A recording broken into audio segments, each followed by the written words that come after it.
ಕುಡಚಿ ಬಾಗಲಕೋಟೆ ಕಾಮಗಾರಿ ವಿಳಂಬವಾದರೆ ಮತ್ತೆ ಉಗ್ರ ಹೋರಾಟ, ಖಾಜಿ ಎಚ್ಚರಿಕೆ.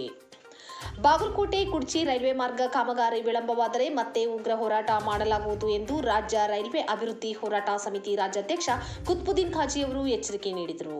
ಇತ್ತೀಚೆಗೆ ಬಾಗಲಕೋಟೆ ಕುಡಚಿ ರೈಲ್ವೆ ಮಾರ್ಗ ಕಾಮಗಾರಿಗೆ ವೇಗ ನೀಡಬೇಕು ಮತ್ತು ಕುಡಚಿಯಿಂದಲೂ ಕಾಮಗಾರಿ ಪ್ರಾರಂಭಿಸುವುದು ಸೇರಿದಂತೆ ವಿವಿಧ ಬೇಡಿಕೆಗಳಿಗೆ ಆಗ್ರಹಿಸಿ ಕುಡಚಿ ರೈಲ್ವೆ ನಿಲ್ದಾಣ ಎದುರು ಕುತ್ಬುದ್ದೀನ್ ಖಾಜಿ ಅವರ ನೇತೃತ್ವದಲ್ಲಿ ಅಹೋರಾತ್ರಿ ಧರಣಿ ಸತ್ಯಾಗ್ರಹ ನಡೆಸಲಾಗಿತ್ತು.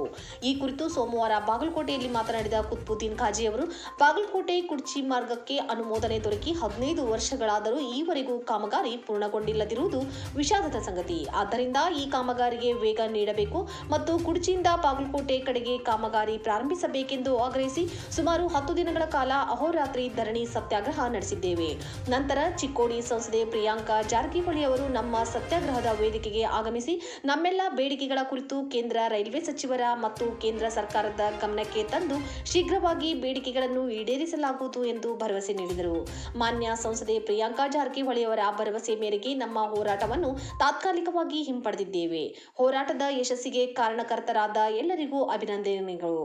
ಈ ಕಾಮಗಾರಿಗಾಗಿ ಜಮೀನು ನೀಡಿದ ಕೆಲವು ರೈತರಿಗೆ ಈವರೆಗೂ ಪರಿಹಾರ ನೀಡದೇ ಇರುವುದು ನಮ್ಮ ಗಮನಕ್ಕೆ ಬಂದಿದೆ.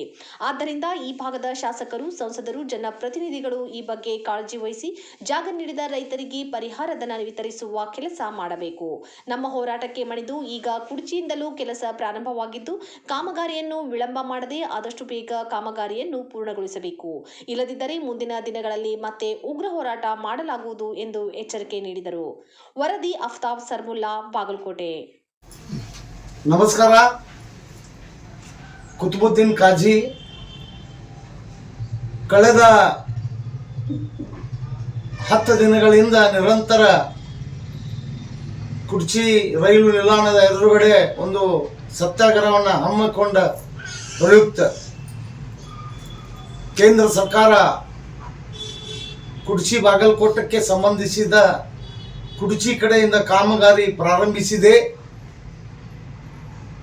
ಬಂಧುಗಳೇ, ಆ ಒಂದು ಸತ್ಯಾಗ್ರಹಕ್ಕೆ ಯಶಸ್ವಿಯ ಕಾರಣಭೂತರಾದ ನಮ್ಮ ಕುಡಚಿ ನಗರದ ಅಮೀನ್ ವಾಟೆ ಇರಬಹುದು, ಸಂಜು ಬ್ಯಾಕೋಡ್ ಇರಬಹುದು, ಹಮೀದ್ ರೋಹೇಲೆ ಅವರು ಇರಬಹುದು ಮತ್ತು ಬಹಳಷ್ಟು ಕುಡಚಿ ನಗರದ ಜನರ ಒಂದು ಸಹಾಯ ಸಹಕಾರ, ಒಂದು ಅಪಾರವಾದಂಥ ಜನ ಬೆಂಬಲ, ಆ ಒಂದು ಬೆಂಬಲಕ್ಕೆ ಬಿಸಿ ತಟ್ಟಿದ ಕೇಂದ್ರ ಸರ್ಕಾರಕ್ಕೆ ಸರ್ಕಾರ ಕಾಮಗಾರಿ ಪ್ರಾರಂಭ ಮಾಡಿದೆ. ಬಹಳ ಸಂತೋಷ. 15 ವರ್ಷಗಳಿಂದ ಅಂದರೆ ಯೋಜನೆ ಅನುಷ್ಠಾನಕ್ಕೆ ಬಂದು 15 ವರ್ಷ ಕಳೆದರೂ ಕುಡಚಿ ಭಾಗದಿಂದ ಕಾಮಗಾರಿ ಪ್ರಾರಂಭ ಇಲ್ಲದಿರೋದು ಒಂದು ದುರಾದೃಷ್ಟಕರ ಸಂಗತಿಯಾಗಿತ್ತು. ಇವತ್ತು ಕಾಮಗಾರಿ ಪ್ರಾರಂಭ ಆಗಿದ್ದು ಬಹಳ ಸಂತೋಷ ಉಂಟು ಮಾಡಿದೆ. ಆದರೆ ಆ ಕಾಮಗಾರಿ ಪ್ರಾರಂಭ ಆಗಿದ್ದು ಕಂಟಿನ್ಯೂ ಅಂದರೆ ಮುಂದುವರಿಬೇಕದು, ನಿರಂತರ ಮುಂದುವರಿಯಬೇಕು.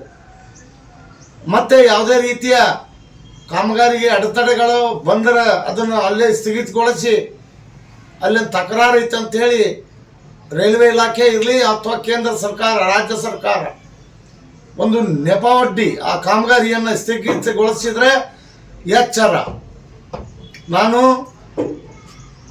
ಇವತ್ತ ಕುಡಚಿ ಮತ್ತು ಹಾರೋಗಿರಿ ಭಾಗದ ಜನಪ್ರತಿನಿಧಿಗಳಿಗೆ, ಇವತ್ತು ಶಾಸಕರು ಇರ್ಬೋದು, ಇವತ್ತು ಸಂಸದರು ಇರಬಹುದು, ಯಾರು ಶಾಸಕರದಾರ ಯಾರು ಸಂಸದರ ಜನರಿಗೆ ತಿಳಿದ ವಿಷಯ.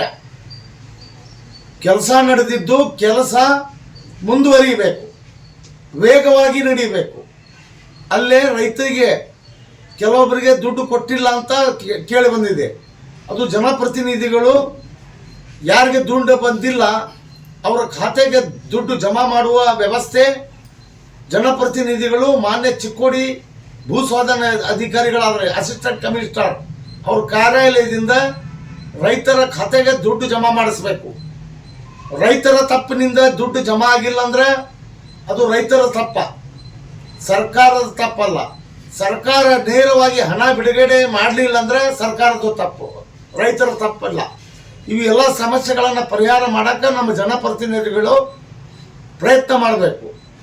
ಈ ಯೋಜನೆ ಏನು ಈಗ ಕುರ್ಚಿಯಿಂದ ಕಾಮಗಾರಿ ಪ್ರಾರಂಭ ಆಗೈತಿ ಅಲ್ಲಿ ಎಲ್ಲರ ವಿಳಂಬತೆ ಆದಲ್ಲಿ ಮತ್ತೆ ನಾನು ಕುರ್ಚಿಗೆ ಬಂದು ಹಾರೋಗಿರಿ ಮತ್ತು ಸುತ್ತಟ್ಟಿ ಮತ್ತು ಕುರ್ಚಿ ನಗರಗಳಲ್ಲಿ ದೊಡ್ಡ ಪ್ರಮಾಣದಾಗ ಹೋರಾಟ ಮಾಡಿ ಜನ ಜಾಗೃತಗೊಳಿಸಿ ಸರ್ಕಾರ ಮತ್ತು ಸರ್ಕಾರದ ಪ್ರತಿನಿಧಿಗಳು ಇವತ್ತು ಶಾಸಕರಿರ್ಬೋದು, ಸಂಸದರು ಇರ್ಬೋದು, ಸಚಿವರು ಇರ್ಬೋದು, ಅವರ ವಿರುದ್ಧ ನಾವು ಹೋರಾಟ ಮಾಡಬೇಕಾಗುತ್ತಾ. ನೀವು ಜಾಗೃತಗೊಳ್ಳಿ. ಅತಿ ಶೀಘ್ರದಲ್ಲಿ ಅಂದರೆ ಈಗಾಗಲೇ ವಿಳಂಬಾಗಿ ಯೋಜನಾ ವೆಚ್ಚನ 1000 ಕೋಟಿ ಹೋಗಿ 5,000 ಕೋಟಿ ರೂಪಾಯಿ ಆಗೈತಿ. ಇದರಂತೆ ನೀವು ವಿಳಂಬ ಮಾಡಿದರೆ 10,000 ಕೋಟಿ ಆದರೂ ಆಶ್ಚರ್ಯವಿಲ್ಲ. ಆ ಒಂದು ನಿಟ್ಟಿನಲ್ಲಿ ಜನಪ್ರತಿನಿಧಿಗಳು ಬಹಳಷ್ಟು ಕೇರ್ ತಗೋಬೇಕು. ಬಹಳಷ್ಟು ಇದರಲ್ಲಿ ಶ್ರಮಪಟ್ಟು ಜನರ ಬೇಡಿಕೆ ಆದಂಥ ಕುರ್ಚಿ ಬಾಗಲಕೋಟೆ ರೈಲ್ವೆ ಮಾರ್ಗಕ್ಕೆ ಕುರ್ಚಿ ಮತ್ತು ಹಾರೋಗಿರಿ ಭಾಗದಲ್ಲಿ ಕಾಮದಲ್ಲಿ ಬಂದಂಥ ಅಡೆತಡೆಗಳನ್ನು ನಿವಾರಣೆ ಮಾಡಬೇಕಂತೇಳಿ ನಾ ಎಲ್ಲರನ್ನ ಕೇಳ್ಕೊತೀನಿ. ನಮಸ್ಕಾರ. ನಾ ಕುತುಬುದ್ದೀನ್ ಕಾಜಿ.